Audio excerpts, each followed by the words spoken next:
Week 4 is here, and we have the Bison taking on Billings Senior here at Memorial Stadium. Bison coming off of their bye week. I talked to head coach Mark Sampson before the game. He says he doesn't think that the week off is going to negatively affect his team. It was a winter wonderland here this morning in October, but the show must go on for University of Providence. They have 2 soccer games going on tomorrow. Luckily, a few Argos have donated their time to make sure that those games will be played. This is a young team. This is a hungry team. Only 6 guys coming back from that championship team from last year. So the focus, a lot of it, is going to be on team chemistry. They say that Philadelphia is the city of brotherly love, but here in Fort Benton, Montana, that phrase has a whole new meaning. It's clear that with the confidence of their head coach and great on-field chemistry, Hayden and Garrett Decons have what's needed to make a long-distance connection. His dedication to the game of hockey and making sure that everybody gets the chance to play is what makes him this week's Student of the Week. Reporting in Great Falls, Leo Goldman, SWX.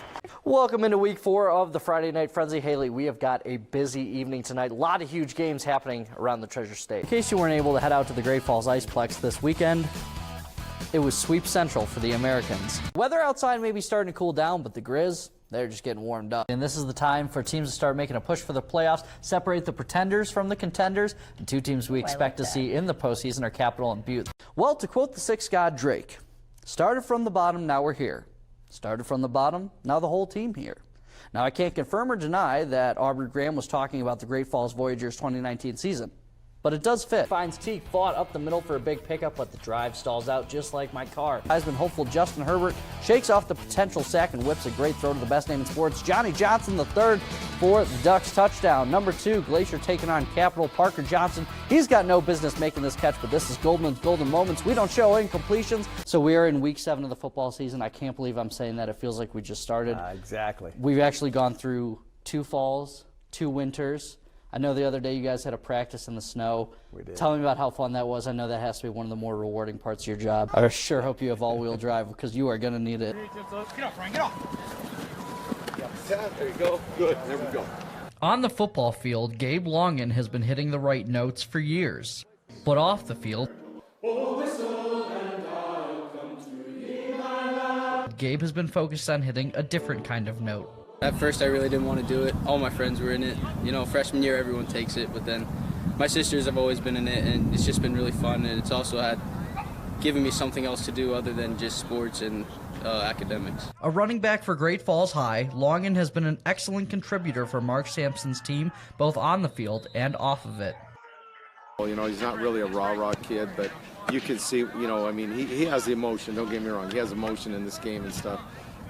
But he's not really outspoken a lot. It's a similar story in the choral area as well. As choir teacher Jordan Spiker attests, Gabe makes her job a little bit easier.